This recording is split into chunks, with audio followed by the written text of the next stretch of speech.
kilo de cebolla en el mes de julio según los datos del INDEC? 3.759 pesos. 10 unidades de pañales descartables según los datos oficiales del INDEC mes de julio. Leche fresca entera en sachet. 1.305 pesos según los datos del INDEC en julio en la Argentina. Hierba mate, 500 gramos, medio kilo, 2.256 pesos según los datos del INDEC, julio. Aceite de girasol, 1,5 litros, 2.958 pesos, julio, INDEC. Datos de inflación del señor Javier Milei acumulada en 8 meses de gobierno. 134,6%. O sea, la inflación en 8 meses de gestión del presidente Javier Milei, 134,6%. Superior a la inflación acumulada en 20 años en la Unión Europea. Superior a la inflación acumulada en 20 años en Estados Unidos. Superior a la inflación acumulada en 10 años en Brasil. Superior a la inflación acumulada en 10 años en Bolivia. Superior a la inflación acumulada en 10 años en México. Superior a los 8 meses últimos del gobierno de Alberto Fernández bajo el ministerio de Massa. Repito, superior a los últimos 8 meses de la inflación acumulada bajo el ministerio de Sergio Massa. Infinitamente superior a los primeros 8 meses del gobierno de Cristina Fernández de Kirchner. No sé qué carajo están celebrando. No lo sé. Sinceramente, o nos toman el pelo o nos quieren tomar el pelo. No sé, no entiendo. No entiendo. No entiendo cómo nos pueden decir que el tema precios en la Argentina está empezando a estar controlada. Yo lo que no haría en la vida es que si un día me siento un poco mejor después de estar enfermísimo durante últimos 30 días, es decir que mi enfermedad ha desaparecido. Me esperaría un poco más. No puedo llegar a entender cómo hay una suerte de inflación de eufemismos técnicos para intentar arguir lo que en cualquier supermercado no existe. Si el precio de la leche valía allá por noviembre, esa misma leche fresca entera en sachet de 1 litro, según los datos del INDEC, allá por noviembre, 457, y ahora está en 1.305, yo no sé qué carajo están celebrando. No logro entender desde la honestidad, desde la responsabilidad, desde la rigurosidad, no logro entender cómo hay el más mínimo atisbo de festejo de un dato que no puede estar desligado del dato anterior. Es como si yo estuviera, no sé, subiendo, haciendo escalada, y un día subo 10 metros, pero desconozco los 200 metros que subí antes.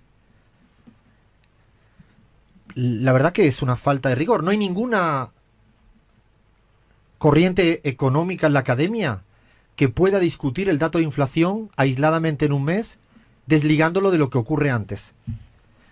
Es como si yo mañana le digo a Lean, a Flavia, a Bahía, que, no sé, le voy a dar un regalo de tanto ingreso, pero los meses anteriores lo han pasado tan mal que ese pequeño regalito, que ni siquiera es un regalo, porque han seguido creciendo los precios.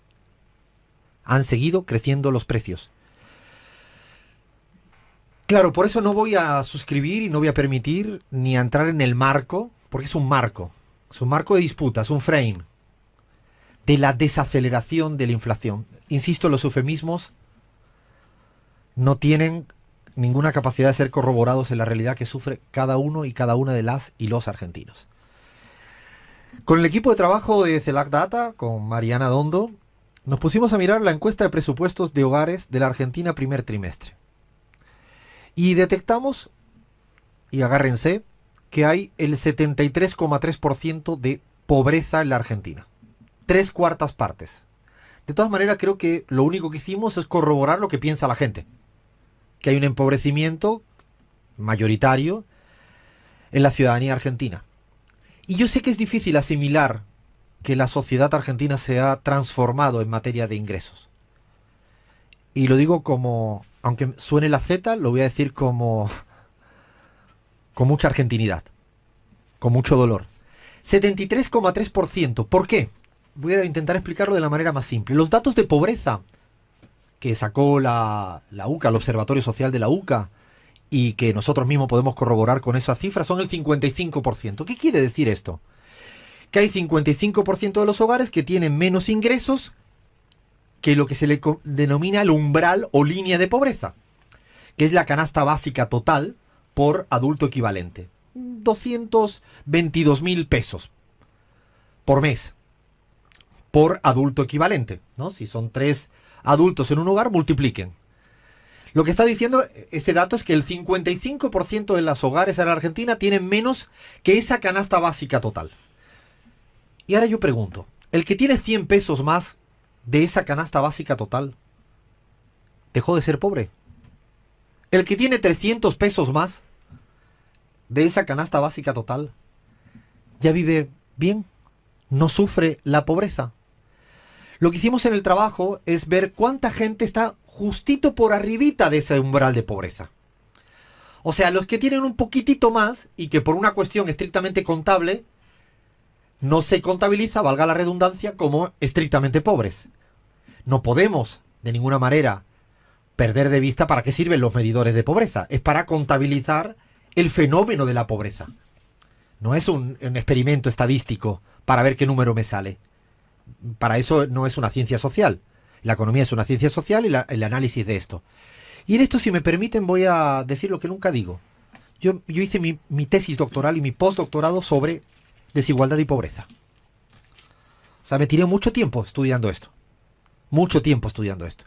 Y claro, uno tiene que ver quiénes son pobres, pero quién está un poquito por arriba. Es que el que está un poquito por arriba no está viviendo bien, está mal viviendo. Porque además hay algo, que es que el umbral de pobreza en la Argentina, en América Latina y en el mundo apenas contabiliza, o mejor dicho, lo mal contabiliza, los temas de vivienda. Y si yo le pregunto a cualquier persona en la Argentina y en la Conchinchina, el tema de vivienda es el principal gasto que hoy en día tiene la mayoría de la gente. Los que tienen el alquiler, los gastos de cualquier tipo.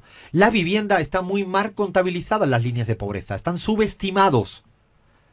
Por lo tanto, la canasta básica total no está considerando verdaderamente los problemas de gastos presupuestarios de los hogares en vivienda. Es por eso que definimos cuánta gente hay un poquito por arriba del umbral y que por tanto deberían de ser considerados afectados por la pobreza en la Argentina. Y el dato es duro de digerir y asimilar. 73,3%, 55 por debajo y un poquito por arriba, 18 puntos. Si yo sumo los pobres, y si le queréis llamar casi pobres, así lo utiliza esta terminología, no es mía, es del Banco Mundial. Si utilizáis la pobreza más los casi pobres, que insisto, en la Argentina de hoy están afectados por el fenómeno, están empobrecidos, 73,3%. ¿Qué significa que el 73,3% estén mal viviendo? Significa que no podemos hablar de clase media. Significa que, por favor, hagamos un diagnóstico certero, riguroso, preciso, sin eufemismos, de lo que es la inexistencia o lo raquítico de la clase media. Nos pusimos a mirar los datos y nos llamó poderosamente la atención algo. Es que el valor promedio de ingresos en la Argentina ya no es representativo de nada. ¿Por qué? Porque hay muy poca gente con ese ingreso medio. Cuando un ingreso medio deja de ser representativo del promedio, dicho teóricamente, vale un carajo. ¿Para qué vale? ¿Para qué vale un ingreso medio si al final no es promedio de nada? Pero voy a añadir otro dato. El 68% de la Argentina tiene ingresos por debajo del promedio. ¿Qué quiere decir esto? Que la media en Argentina no está a la mitad. No queda en la mitad de la distribución. parte la distribución a los hogares argentinos en dos mitades completamente asimétricas. El 68% queda a un lado y el 32% queda a otra. ¿Para qué carajo hablamos de ingreso medio si no hay gente, mucha gente con el valor medio? Por eso, asimilar que la Argentina hoy en día tiene una distribución del ingreso empobrecida mayoritariamente es parte del diagnóstico necesario para hacer política. Que Milei no se preocupe de esto no me sorprende, porque no le importa el grado de no humanismo del señor Milei, no le interesa a esta población. Pero sí es cierto que la clase política opositora tiene que saber diagnosticar esto, asimilar que esta es la sociedad argentina y tiene que hacer políticas para la clase media, pero sobre todo para el 73,3% empobrecido. Porque si solo se sigue diciendo hay que hacer políticas para la clase media, estamos hablando que con los datos reales de la encuesta de presupuestos de hogares estamos haciendo política para el 16% de la población. O sea, si yo como... No, cosa que no soy. Pero si un político, una política, dice nuestro propósito es mejorar las condiciones de la clase media, claro que sí. Pero solo estaría hablándole al 16%. Dicho de otro modo, dejaría de estar representando o interpelando o comunicándose con el 73,3%. Porque esa gente, hoy en día, lo que está batallando, remándola, es con cuestiones de condiciones de vida muy básicas, muy simples. Con comprar alimentos, los gastos fundamentales desde la luz, el agua, el gas, lo que sea. Y por lo tanto, ese 73,3%, mi pregunta es que si se acaban ninguneando, eclipsando, estamos desconociendo a 3/4 de la sociedad argentina. Que lo haga señor Javier Milei, que solo está preocupado probablemente para el 1% de la ciudadanía argentina, no me sorprende.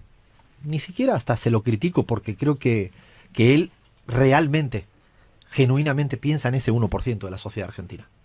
Pero sí que hay una clase política que yo creo que defiende realmente quiere defender a la clase empobrecida, pero si no reconoce que hay 3/4 de la sociedad empobrecida, es como hablarle a una realidad que no existe. Yo recuerdo que Galeano siempre decía que solo se puede transformar la realidad que se diagnostica. Si no, estás transformando cualquier otra cosa.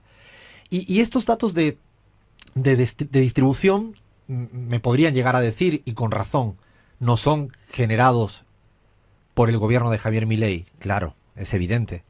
Hay un arrastre de una mala distribución del ingreso en la Argentina y de un empobrecimiento creciente en la sociedad argentina en los últimos 8 años. Es cierto esto. En los últimos 8 años. Las cifras no engañan. El problema es que la aceleración de estos 8 meses para empobrecer a los que ya eran pobres, para empobrecer a los que estaban cerca de la clase media y que ya son pobres, para dejar a otros en casi pobres, y para que la clase media, si esto sigue así, pasado mañana serán pertenecientes a la nueva categoría de casi pobres. El proceso de la fabricación del señor Javier Milei para empobrecer a la sociedad argentina va a un ritmo acelerado. ¿Y por qué podemos decir esto? Es porque sí, porque nosotros nos pusimos a comparar los datos de la encuesta de presupuestos de hogares del primer trimestre de 2024 con los del primer trimestre del 2023. Claro, sí, porque nos gusta mirar los números para aseverar y ratificar las cosas. Anduvimos con Mariana Dondo, con Guillo Glietti, con Nico Oliva, mirando bien los números, y efectivamente, cada día, y es muy llamativo, la media se está acercando a la línea de pobreza. El proceso es que la línea de pobreza cada día es más el ingreso medio. Estoy seguro, y perdonen el spoiler, el próximo dato que tengamos del segundo trimestre de la encuesta de presupuestos de hogares, la línea de pobreza será cada vez más próxima a la línea media. Dicho de otro modo, será que la clase media es la clase pobre. La clase media es la clase pobre. En el fondo hay un término en estadístico que habría que utilizarlo más, que es la moda, el número de personas más frecuente. Y hoy en día los más frecuentes, desgraciadamente, son los pobres o casi pobres. 3/4 partes. Claro, no estoy como para festejar, la verdad. Como no estoy para festejar. O sea, si yo quiero hacer una lectura disociada de un 4% mensual de inflación, despegada de la inflación acumulada los últimos 8 meses, pero es que voy a ir más allá. Si ellos pretenden llegar a tener un día un dígito negativo de inflación allá por octubre, y si es a costa de llegar a tener el 80% de pobreza en la Argentina, ¿para qué, disculpen, carajo, quieren terminar con la inflación? Porque si la inflación la van a terminar después de acumular, insisto, valores, ¿no? Que gana por goleada en negativo a cualquier análisis en Latinoamérica o en el mundo, pero si llegan al 90% de pobreza, ¿cuál es el objetivo? O sea, ¿cuál es el objetivo de tener al 90% empobrecido sin poder ir a comprar a los supermercados? Porque ya el valor de la leche está tan alto que aunque no suba, es inaccesible. O sea, piensen que no nos mareemos con los eufemismos, con las palabras deflación, desaceleración, porque son subterfugios. Si la leche se estanca en 1.500 pesos por un litro de leche y el 80% de la sociedad argentina tiene dificultades para comprarla, ¿para qué quiero tener estabilidad en el precio? Porque el problema, evidentemente, cuando hablo de pobreza, es porque los ingresos no han acompañado de ninguna manera en estos últimos 8 meses. Y no han acompañado no solo a la gente que está fuera de lo que se le llama el círculo de la formalidad. Hoy en día, si uno mira los datos, estos datos son realmente muy impactantes porque los trabajadores están empobrecidos. Trabajadores formales también están empobrecidos. Es que están empobrecidos todas y todos. Todas y todos. Obviando efectivamente un mínimo porcentaje del que se habla habitualmente muy poco. Por ejemplo, la banca. Banca, sí. Los bancos son como el sector invisible. Antes hablaban de la mano invisible, ahora es el sector invisible. Yo recomiendo el texto de Guillermo Olieti y de Sergio Martín Páez, que tienen un diagnóstico de los balances de los bancos en la Argentina. Miren los balances, miren cuánta plata ganan los bancos. Que sigan ganando plata me parece bien. Lo que no me parece bien que sea a costa del 73,3% de empobrecimiento de la sociedad argentina. Este es el modelo económico de este gobierno. Este es el modelo, es un modelo de mal vivir. Y puse la palabra mal vivir, Gaby, porque recuerdo que en la Constitución boliviana se utilizaba el concepto antagonista, el buen vivir o el vivir bien, el sumas causai o el sumas camaña. Vivir bien, buen vivir. En la Argentina, el señor Milei podría ponerse una remera que pusiera el mal vivir, porque la gente está, insisto, mal viviendo. Todo esto acompañada de no mejores cifras macroeconómicas. No es que haya malestar micro con bienestar macro. Hay mal vivir microeconómico con malestar macroeconómico. No resolvió el diferencial cambiario. Hoy en día hay una brecha cambiaria entre el tipo de cambio blue y el formal. No resolvió el tema de las reservas netas en el Banco Central. Tienen grandes problemas de reservas. No resolvió el riesgo país del que se jactaba y presumía que iba a llevarlo a no sé qué valor. Sigue creciendo. No resolvió ningún cuadro macroeconómico. Y lo único que dice haber resuelto es el déficit fiscal, pero es que señor Milei, Caputo y compañía, yo nunca dejé de contabilizar en mis presupuestos de mi casa lo que yo debo. ¿O ustedes cuando deben algo no lo contabilizan en sus cuentitas? O sea, si yo debo plata, niego esto en mi contabilidad de mi presupuesto de hogar. Si yo le debo plata porque he comprado kilos de papas que no puedo pagar y yo debo aquí 10.000 pesitos, ¿yo no lo cuento a final de mes en mi contabilidad de mi presupuesto de hogar? Claro, así yo me sale también equilibrio fiscal, todo lo que quiero y más. Lo mismo está haciendo con la cuestión del equilibrio comercial. Si yo no contabilizo las importaciones por pagar, pues efectivamente, si yo debo plata en una importación y no la contabilizo porque hago una pirueta en contabilidad, en ingeniería contable, efectivamente me salen. Por lo tanto, las dos únicas cifras que él presume son tramposas, mentirosas, poco rigurosas, si la queréis llamar así. En cambio, en el resto de variables, en ninguna. Macroeconómica, microeconómica, no le da nada. El problema es que va en dirección al colapso. Al colapso. Seguramente el manual de distracciones y no estoy hablando de lo que ha ocurrido en el caso de Alberto Fernández, que lo tratamos con mucha seriedad la semana pasada, porque no nos parece que sea del manual de distracciones, porque eso nos afecta profundamente a nosotros y a nosotras, a mí personalmente. No soy de los que me quedo mirando para otro lado, ni siquiera porque sea mal utilizado, tergiversado, malinterpretado por los mileis. Cuando uno tiene criterio propio no puede inclusive dejar de hablar de lo que le preocupa a uno, aunque ellos hablen de eso.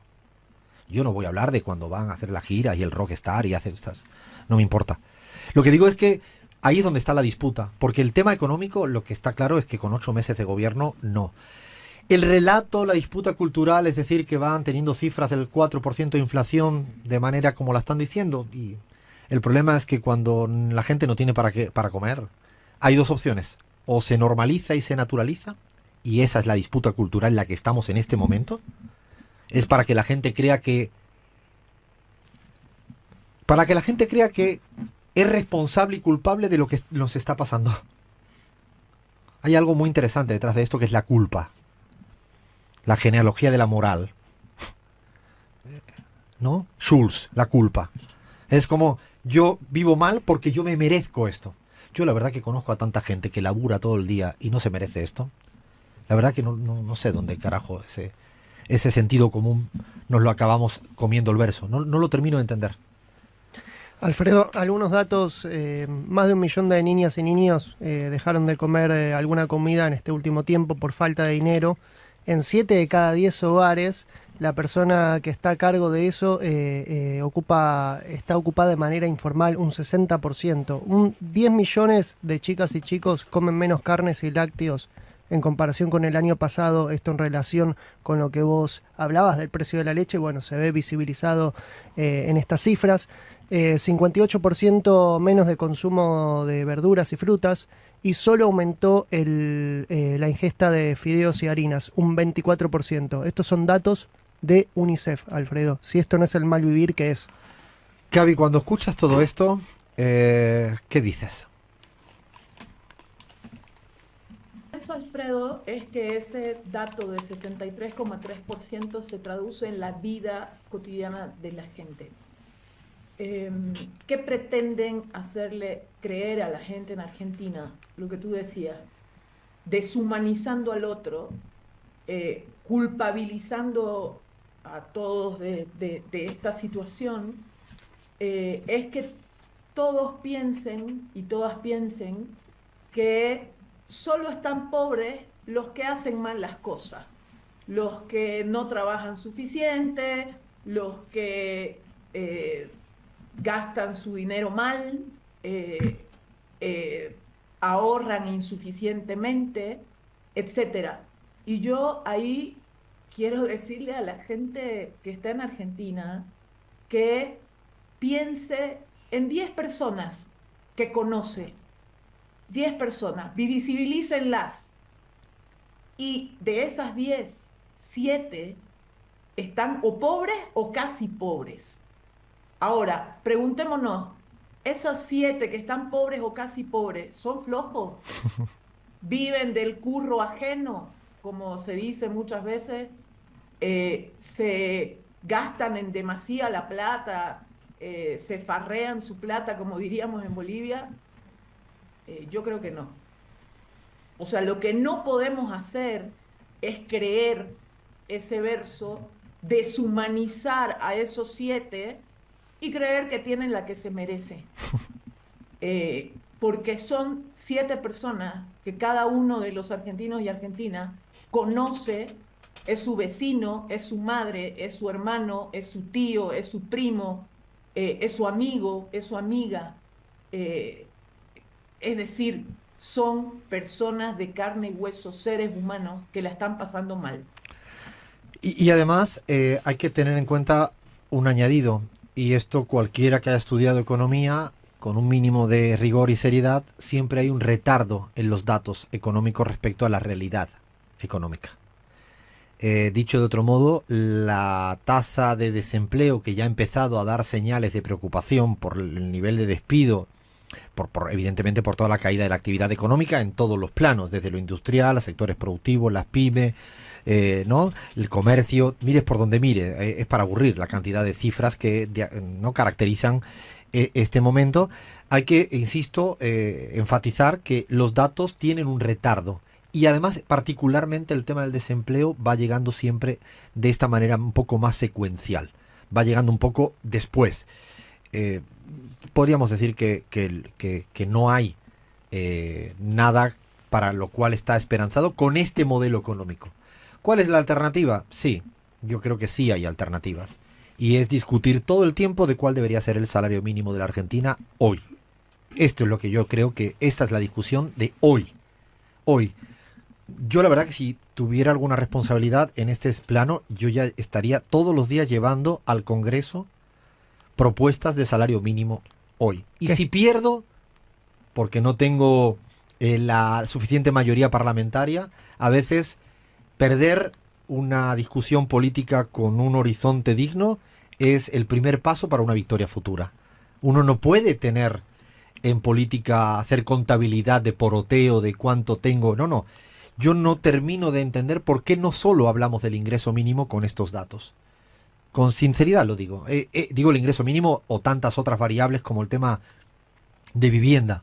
Porque el modelo de acumulación de vivienda es un modelo de construcción, pero con problemas de vivienda. El problema, o sea, hay tantos problemas económicos que creo que tocaría trasladarlo en un plano positivo. Sí, que el salario mínimo, hay que decir también que está entre los 3 más bajos de la región, cuando hace muy poco tiempo era el más alto de la región. Y déjame agregar un último datito, Alfredo, con respecto a la inflación acumulada. Si solo tomamos 2024, en solo un mes, la Argentina de Milei tuvo la inflación que tuvo Colombia acumulada en todo 2024, y Colombia es el tercer país con más inflación en la región. Argentina primerísimo con 86,94% de inflación acumulada en 2024. Lidera el ranking de la región. Lo siento, pero no vamos a celebrar nada en la Argentina. Seguimos en la pizarra.